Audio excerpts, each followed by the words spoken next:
I've never played a Spyro game before, and honestly, that felt like a missed chance for a long time. This small purple dragon ended up giving me a kind of peace I haven't felt in years. Flying over bright, colorful worlds, collecting gems, and just taking it slow, Spyro helped calm my mind when everything else felt chaotic. But playing it for the first time as an adult going through a tough mental place made it bittersweet. Simple, gentle games like this feel rare now, and it's painful to see how the gaming industry often overlooks that kind of comfort. So in this video, I want to open up what playing Spyro for the first time was really like for me, and why games like this still matter. So come on, take a seat, and let's get started. Spyro was always that one game I wanted to play as a kid. Being a diehard Crash Bandicoot fan, I'd constantly see Spyro in trailers, at game rental stores, even making cameos in Crash games, but for some reason, I just never played it. Not because I thought it was bad or anything, but because I was already deep into Sonic, Crash, and Spider-Man. You'd be asking a lot from 7-year-old me to add a whole other franchise on top of that. The only Spyro game I remember touching was The Legend of Spyro: A New Beginning. It was just a quick 48-hour rental from Blockbuster. I also remember watching clips of Spyro Dawn of the Dragon on YouTube for the Xbox 360, but that's about it honestly. I grew up in an era where the purple dragon was struggling alongside with Crash, but was always given the shortest end of the stick. The true Spyro experience wasn't given to me, because by the time I had heard of the series, it had already gone through broken games, reboots, and revamped gameplay styles. Now I acknowledge and respect the fans of these different Spyro games. Growing up with a different era of a franchise naturally causes a more biased opinion.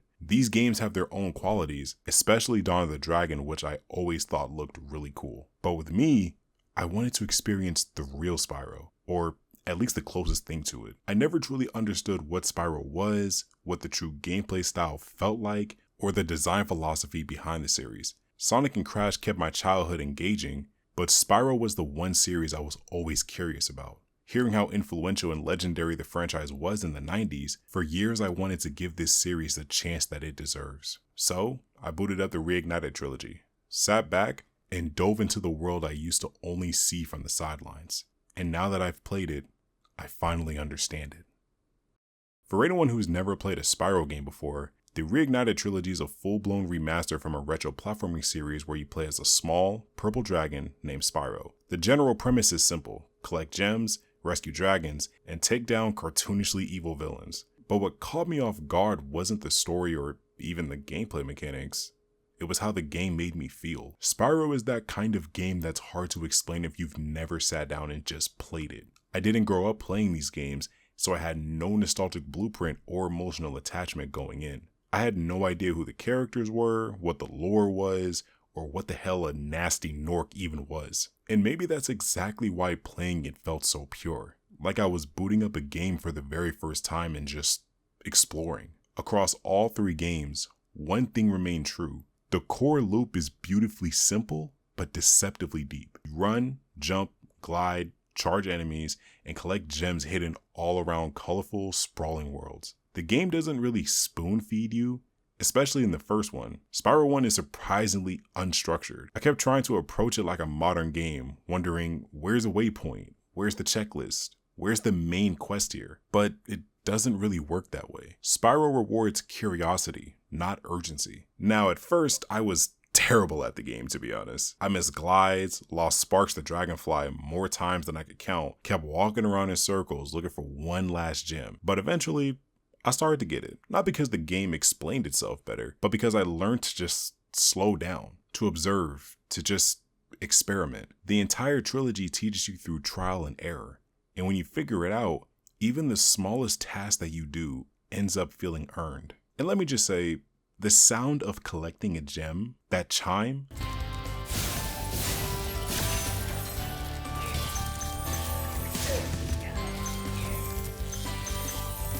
bro, that sound hit something deep within me. I don't even know where I heard it as a kid, maybe on a friend's console or a demo kiosk at a store, but it's been buried in my brain for years. Hearing it again in the Reignited Trilogy unlocked something in me, something nostalgic, even if I wasn't fully aware of the memory. Each game in the trilogy expands on the last. New moves, new mechanics, better level design, but they all retain the same playful magic that started in the first game. You're never rushed, there's no punishment for taking your time, the game just invites you to breathe, explore, and enjoy the world at your own pace. Then there's Spyro himself. Let me tell you, he is not what I expected. I assumed he was some cutesy sidekick type of quiet dragon. Nah, little bro got some attitude on him. Hey, shorty, maybe I can help. What? You again? Yep. If you want to test that power crystal, why don't you try it on me? I'll stand still, I promise. He's like a mix of Sonic snark and Ratchet sarcasm. Cracking jokes, talking trash, and just giving real 90s edge in the best way possible. That personality made the world feel more alive, more cheeky, and just more human. It's wild how a little dragon can carry that much charisma throughout the games. After years of playing complex open world games that demand your attention 24/7, Spyro felt like a deep breath. A reminder that games don't have to be massive or convoluted to be meaningful. The Reignited Trilogy doesn't just remaster a classic, it reawakens that childhood wonder you didn't even know you were missing. This trilogy doesn't need massive narrative twists or dramatic takes. The adventure is in the joy in the play itself, and that, to me, is timeless. But throughout my playthrough, there was one thing I found underrated about Spyro the Dragon, and this aspect of these games were the biggest factor in my overall enjoyment.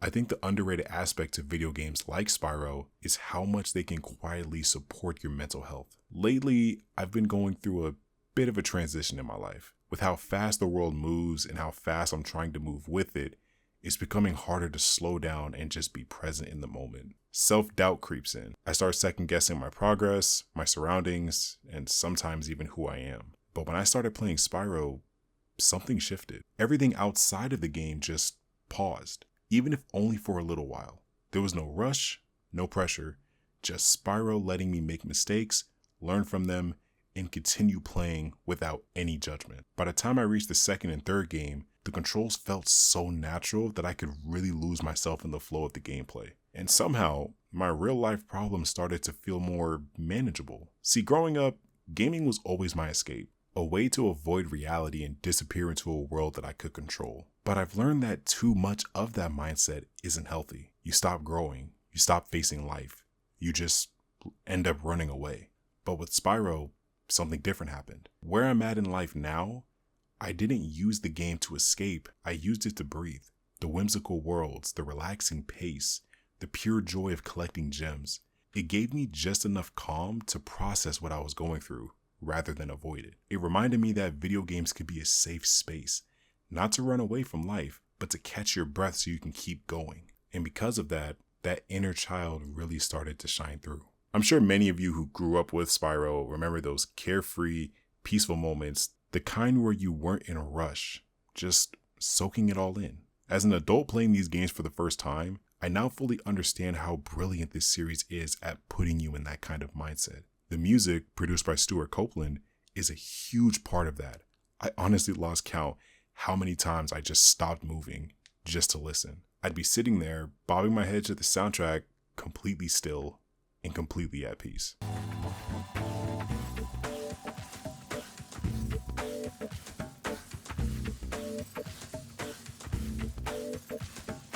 It's wild how no other game feels quite like Spyro the Dragon. Sonic gave me a sense of speed and control, Crash taught me how to overcome failure and try again, but Spyro just let me exist. And honestly, that's all I can ask for right now. But throughout all of that peacefulness, there's one unfortunate truth that we have to understand about Spyro the Dragon.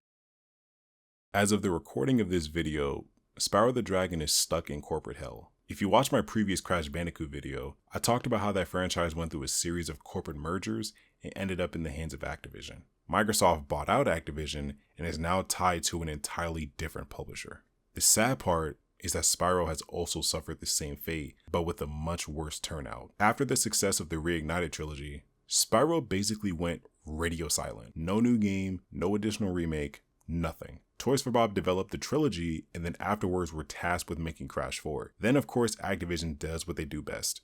gut developer studios, which then forced Toys for Bob to go independent to save themselves from studio closure. Now, of course, there's rumors that Spyro 4 is in development from the studio, but to be honest, I don't really go off of rumors, man. I'm sure it's probably being made, but a lot of it hasn't really been officially confirmed by Toys for Bob themselves, so I'll just wait until then. But the biggest loss about Spyro right now for me personally, especially as a new fan, is how little the industry cares about the Purple Dragon. I understand platformers are a niche genre, and Spyro isn't nearly as popular as Crash Bandicoot, but I truly believe a modern Spyro collectathon would do really well for a niche demographic. If Toys for Bob is working on Spyro 4, then they wouldn't have to worry about targeting the masses, and instead strictly focus on delivering a good game for us Spyro fans. My biggest concern, though, is Microsoft itself. Now that Toys for Bob is an independent studio, they've also collaborated with Microsoft in a contract after they separated from Activision. Problem is, Microsoft has a lot, and I mean a lot of issues that they need to sort out right now, with them recently firing 15,000 employees across multiple sectors to free up space to invest in AI infrastructures. How does this relate to Spyro? Well, since Toys for Bob is currently under contract with the Xbox division, and Microsoft owns both Activision and in turn the rights to Spyro, they technically have the power to pull the plug at any time if they don't see it as a worthwhile investment. I'm not saying that's guaranteed to happen, but with how massive these recent layoffs have been, some of which affected the Xbox side directly with the likes of the Perfect Dark reboot getting cancelled, it's definitely worth considering. If Microsoft doesn't see a strong incentive to prioritize niche games or genres like platformers, that could definitely impact the development support or even the marketability of a game like Spyro 4. It's not just about creative passion anymore. It's about whether the suits at the top think the numbers will work out. Because at the end of the day, Microsoft owns the house. Xbox is just a room in it, and Toys for Bob, they're just renting space, but the landlord can pull the plug at any given moment. I'm really worried about what the future holds for the Purple Dragon, because Microsoft still has the choice on what gets top priority within the company. Given the disappointing history with platformers, I'm not so sure what to think about Spyro's future. If or when Spyro 4 does get released, what happens after that? We see what Crash Bandicoot is going through, and like I said in my previous video, momentum is key when it comes to reviving and continuing a classic series. Both Crash and Spyro are at the fate of not just publisher greed, but publisher mismanagement. The AAA industry in general seems to disregard just how much these platformers mean to people, losing the soul of what gaming used to represent. Spyro is the one game that feels completely untainted by the gaming industry. A preservation of an era that revolved around wonder and curiosity. I went into Spyro with the modern gaming mindset of checking off gems like a completionist. By the time I got to Spyro 2, I just wanted to simply enjoy the game.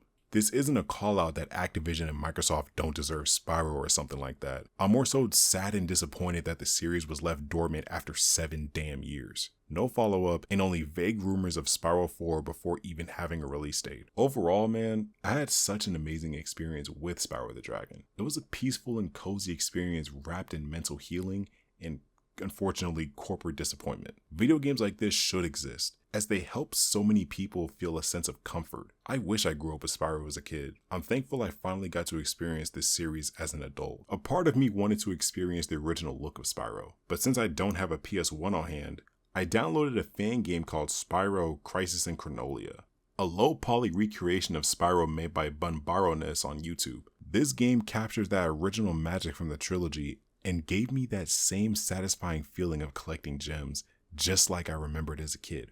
If you want me to make a full video about this fan game, let me know in the comments, and definitely check out Bunbaroness's channel. It goes to show that if the AAA industry fumbles these legendary platformers, passionate fans out there will do their best to honor the series. Spyro has saved a lot of childhoods, and given many people chances to experience what curiosity feels like. And for me, I'm just glad I can now say I'm officially a Spyro fan.